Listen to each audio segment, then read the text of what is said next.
اعوذ باللہ من الشیطان الرجیم بسم اللہ الرحمن الرحیم۔ السلام علیکم ناظرین، امید ہے آپ سب خیریت سے ہوں گے۔ ایک مرتبہ سلطان محمود غزنوی اپنے محل میں موجود تھا کہ ایک بوڑھا شخص اس کے سامنے پیش ہوا اور سلطان نے اس سے پوچھا کہ تم کیا چاہتے ہو؟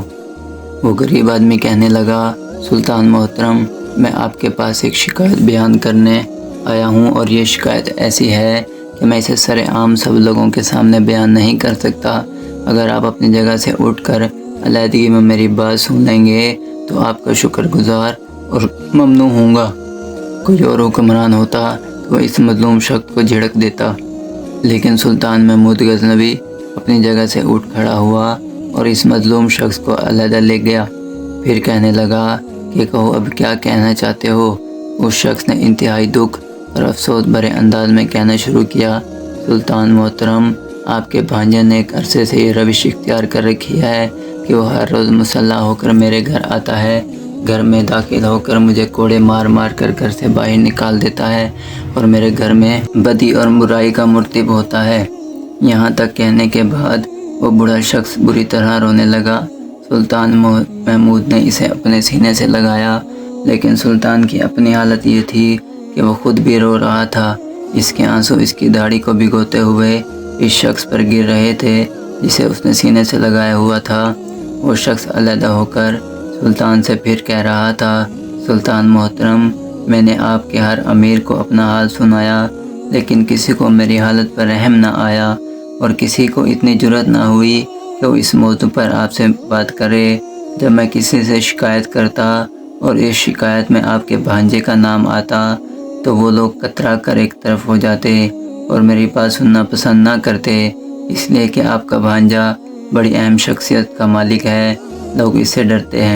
جب کسی نے میری بات نہ سنی تو سلطان محترم، میں نے آپ کے دربار میں آنا شروع کر دیا اور اس موقع کے انتظار میں رہا کہ کبھی نہ کبھی تو آپ کا سامنا ہوگا اور آپ سے اپنی مظلومیت کی داستان کہوں گا۔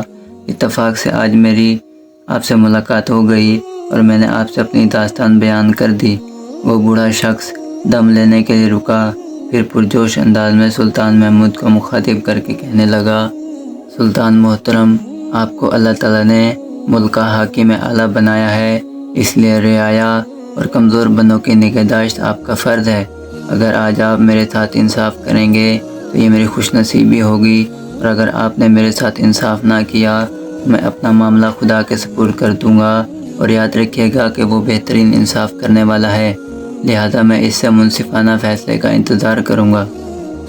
مورخین کہتے ہیں، سلطان محمود غزنوی پر فریادی کی شکایت کا اس قدر گہرا اثر ہوا کہ یہ واقعہ سن کر وہ کھل کر رونے لگا، لیکن کچھ دیر تک اس کی ایسی ہی حالت اور کیفیت رہی۔ پھر آپ اپنے آپ کو سنبھالا اور اس شخص کو مخاطب کر کے کہنے لگا، اے مظلوم شخص، تو اس سے پہلے میرے پاس کیوں نہ آیا؟ تو کیوں اتنے دنوں سے یہ جبر برداشت کرتا رہا؟ خدا کی قسم، تو اس سے پہلے آتا تو اب تک میں تیرے معاملے کا انصاف کر چکا ہوتا۔ جواب میں وہ بوڑھا شخص روتے ہوئے کہنے لگا، سلطان محترم، میں کیسے آپ کے پاس آتا؟ ایک مدت سے آنے کی کوشش کرتا رہا، بہت جتن کیے کہ کسی نہ کسی طرح آپ سے ملاقات ہو سکے، لیکن آپ کے قصر کے محافظ اور دربانوں کی روک تھام کی وجہ سے آج کسی بہانے اور تدبیر کے ساتھ یہاں پہنچا ہوں، اور کسی طرح قصر کے پاسبانوں سے نظر چرا کر آپ کی خدمت میں حاضر ہونے میں کامیاب ہو گیا ہوں، ورنہ آج ہم جیسے غریب اور فقیروں کی ایسی قسمت کہاں کہ وہ بغیر کسی روک تھام کے سلطان سے بات چیت کر سکیں اور اپنی گفتگو کر سکیں اور اپنا حال آپ کو بتا سکیں۔ محمود نے اس کی پیٹھ تھپتھپائی اور کہنے لگا، تم یہاں مطمئن ہو کر بیٹھو، لیکن اس ملاقات اور گفتگو کا حال کسی اور کو نہ کہنا۔ اس بات کا خیال رکھنا، جب وہ شفاق تمہارے گھر میں آ کر بدی کا مرتکب ہو تو فوراً اسی وقت مجھے اطلاع دینا، لہذا میں اسی وقت تمہارے ساتھ انصاف کروں گا۔ اس ظالم اور شفاق کو اس کی برد کرداری کی سزا ضرور ملے گی۔ اس شخص نے بڑی عاجزی اور انکساری سے سلطان محمود غزنوی کی طرف دیکھا، پھر کہنے لگا، سلطان محترم، مجھ جیسے نادر شخص کے لیے کیسے ممکن ہے کہ جب چاہوں بلا روک ٹوک سے آپ سے مل سکوں؟ اور آپ سے اپنا ماجرا کہہ سکوں، یعنی جب وہ میرے گھر میں داخل ہو کر اور مجھے بھگا بھگا کر آپ کے پاس آؤں تو مجھے اس وقت قصر میں کوئی داخل ہی نہ ہونے دے گا، پھر میں کیسے آپ سے ملاقات کروں گا؟ اور جب آپ سے ملاقات نہیں ہوگی تو میرے ساتھ انصاف کیسے ہوگا؟ کہتے ہیں سلطان محمود غزنوی نے اسی وقت اپنے قصر کے دربانوں کو بلایا اور ان سے اس شخص کو متعارف کروایا اور انہیں بتایا کہ جب یہ شخص مجھ سے ملنے آئے تو بغیر اسے کسی روک تھام کے آنے دیا جائے اور اسے بعد پرس نہ کی جائے۔ دربانوں کو یہ حکم دینے کے بعد سلطان نے انہیں علیحدہ کر دیا۔ پھر اس مظلوم بوڑھے شخص کو مخاطب کرتے ہوئے رازداری سے کہنے لگا، اگر اب بھی یہ لوگ مجھ سے تمہیں ملنے نہ دیں اور تمہیں روکنے کی جرات کریں تو پھر میں تمہیں ایک تدبیر بتا دیتا ہوں، اور اس طرح اگر کبھی اتفاقاً یہ چوبدار میری نیند و آرام کا غدر کر کے تمہیں روکنا چاہیں اور میرے پاس نہ آنے دیں تو میں تمہیں ایک خفیہ راستہ بتاتا ہوں، وہاں سے چھپ کر آنا اور آہستہ سے مجھے آواز دینا، تمہاری صدا مجھ تک پہنچے گی، لہذا میں تمہارے ساتھ آؤں گا اور تمہارے انصاف مہیا کراؤں گا۔ اس کے بعد سلطان نے اپنے محل کا وہ خفیہ راستہ بڑی تفصیل کے ساتھ اس شخص کو بتایا اور اس کو سمجھایا اور اس کو رخصت کر دیا۔ وہ شخص اپنے گھر چلا گیا۔ 2 راتیں اور 2 دن تو آرام سے گزر گئے اور کوئی ایسا واقعہ پیش نہ آیا جو پہلے آیا کرتا تھا، اور نہ ہی اس شخص کو مدد حاصل کرنے کے لیے سلطان کے پاس آنے کی ضرورت پیش آئی۔ تیسری رات سلطان کا بھانجا اس کے گھر میں داخل ہوا، اسے کوڑے مار مار کر گھر سے باہر نکال دیا۔ اس صورتحال پر وہ شخص دوڑا سلطان کے محل کی طرف گیا۔